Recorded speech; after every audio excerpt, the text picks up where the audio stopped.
Next next हमारा topic है बेटा पैरेलल कॉम्बिनेशन। तो बेटा कैपेसिटर्स पैरेलल कॉम्बिनेशन में कब कहलाएंगे? तो capacitors are said to be connected in parallel if we can reach from one point to another by different paths. एक ही रास्ते से न जा करके अलग अलग रास्ते से जा सके। और इस प्रकार के कॉम्बिनेशन में बेटा पोटेंशियल डिफरेंस सेम रहेगा और चार्ज क्या हो जाएगा? डिवाइड हो जाएगा। जैसा कि आप डायग्राम में देखिए, ये बेटा मैंने पहला कैपेसिटर यहाँ पे कनेक्ट किया है। उसके बाद बेटा हम देखते हैं ये हमारा दूसरा कैपेसिटर है और ये हमारा तीसरा कैपेसिटर है। तीनों कैपेसिटर को बेटा इस पॉइंट पे बेटा मैंने जब क्या किया, हाई पोटेंशियल से कनेक्ट करवाया, प्लस क्यू चार्ज जब यहां से मैंने इसको दिया बेटा, तो देखो क्या हुआ, हमारे पास चार्ज क्यू को यहां से तीन रास्ते नजर आ रहे हैं और बेटा charge always shortest path follow करने की कोशिश करता है। इसी वजह से क्यू थ्री पार्ट्स में डिवाइड हो गया। Q1 चला गया इधर, Q2 चला गया इधर और Q3 चला गया बेटा इधर। अब हम क्या देख पा रहे हैं, अब पहला जो कैपेसिटर था बेटा, इसकी पहली प्लेट को मिला पॉजिटिव चार्ज, इधर आप पॉजिटिव देख रहे हो। इस वजह से इनर सरफेस पे सेकंड प्लेट पे नेगेटिव आया और आउटर पे पॉजिटिव आ गया। Same as it is second में आया बेटा और same as it is third में। और इन तीनों का ये जो पॉजिटिव चार्ज है, ये जो पॉजिटिव चार्ज है और बेटा ये जो ऊपर से हमारे पास पॉजिटिव चार्ज आया है, इन सबको फिर हमने मिलकर के क्या करवा दिया बेटा? अर्थ करवा दिया।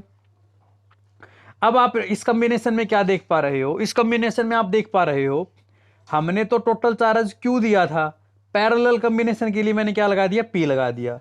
अब की बार चार्ज डिवाइड हुआ ना, पिछले टॉपिक में क्या हुआ था? पोटेंशियल डिवाइड हुआ था, लेकिन यहां पे बेटा चार्ज डिवाइड हो रहा है।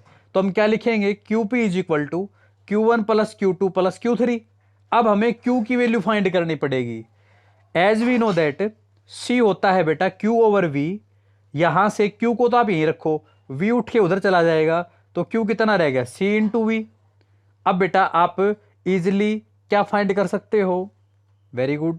Q1 हो जाएगा C1V, Q2 हो जाएगा C3V, Q3 हो जाएगा बेटा हमारा C3V और QP हो जाएगा बेटा CPV। V मैंने सेम क्यों रखा है? आपको कारण बताता हूं। पोटेंशियल तो बेटा सेम है। क्यों सेम है? देखो, ये बेटा प्लस और ये इधर माइनस। सेम प्लस और माइनस तो पहले कैपेसिटर से जुड़े हुए हैं बेटा, वही प्लस और माइनस है। वही प्लस और वही माइनस सेकंड से जुड़े हुए हैं बेटा, और वही प्लस और माइनस इस तीसरे से जुड़े हुए हैं बेटा। तो हम क्या कहेंगे? पोटेंशियल डिफरेंस तीनों में क्या था? सेम। अब यहां पे वैल्यू पुट करवा दो बेटा। QP is equal to C1 plus C2 plus C3 था ना, यहां पे हमने QP की वैल्यू लिखी CPV, Q1 की वैल्यू C1V, Q2 की वैल्यू C2V, Q3 की वैल्यू C3V। V दोनों में से कॉमन आगे कैंसिल हो जाएगा और हमारे पास क्या रह जाएगा? CP is equal to C1 plus C2 plus C3। अब बेटा नेक्स्ट हम देखते हैं, हमने क्या देखा? सीरीज कॉम्बिनेशन में टोटल कैपेसिटेंस आपने कैसे निकाला? तो वो निकाला आपने 1/CS, 1/C1 plus 1/C2 plus 1/C3, ऐसे करके निकाला ना बेटा। अब बेटा और पैरेलल कॉम्बिनेशन में आपने कैसे निकाला? तो पैरेलल कॉम्बिनेशन में आपने निकाला CP is equal to C1 plus C2 plus C3 plus and so on up to, ऐसे चलते जाएंगे बेटा। तो ऐसा करने से हमने क्या देखा कि total capacitance in series combination will decrease. यदि आप कुछ कैपेसिटर्स को सीरीज में जोड़ दोगे तो जो नेट कैपेसिटेंस है, इक्विवेलेंट कैपेसिटेंस है, वो डिक्रीज हो जाएगा। और बेटा पैरेलल कॉम्बिनेशन में वही कैपेसिटेंस क्या होता है? तो वही कैपेसिटेंस बेटा इंक्रीज हो जाता है। आपको मैं एक एग्जांपल देके करके दिखाता हूं बेटा, फिर आपको बहुत अच्छे से समझ में आ जाएगा। 3 कैपेसिटर ले लो। पहले कैपेसिटर की कैपेसिटी 1 माइक्रोफैराड, दूसरे की 2 माइक्रोफैराड और तीसरे की है 3 माइक्रोफैराड। 3 कैपेसिटर हो गए बेटा। पहले आप इन तीनों को सीरीज में कनेक्ट कीजिए।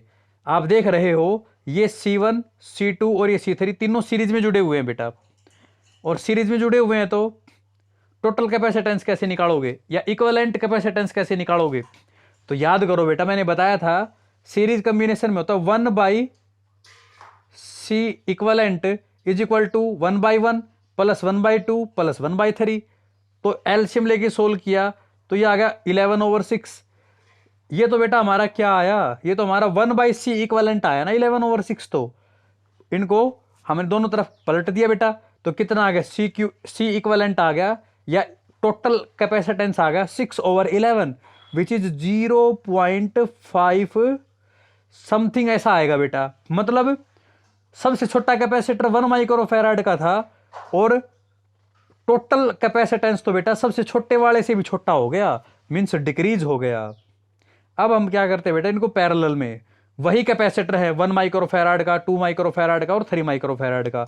अब की बार हम इनको पैरेलल में कनेक्ट कर दे रहे हैं बेटा, देख पा रहे हो आप। इक्विवेलेंट कैपेसिटेंस कैसे निकालोगे, C1 plus C2 plus C3, 1 plus 2 plus 3 6 microfarad, सबसे बड़ा कितना था 3 माइक्रोफैराड, और टोटल कैपेसिटेंस तो सबसे बड़े वाले से भी क्या हो गया बेटा, बड़ा हो गया। तो हम क्या कहेंगे, पैरेलल कॉम्बिनेशन में टोटल कैपेसिटेंस इंक्रीज हो जाता है, सीरीज कॉम्बिनेशन में टोटल कैपेसिटेंस डिक्रीज हो जाता है। तो ये था बेटा आज का हमारा वीडियो लेक्चर, आप इसको अच्छे से ध्यान से देखें, अपने फिर नोटबुक में नोट्स प्रिपेयर करें। कोई भी प्रॉब्लम है, you can ask me freely at any time. Thank you and have a nice day.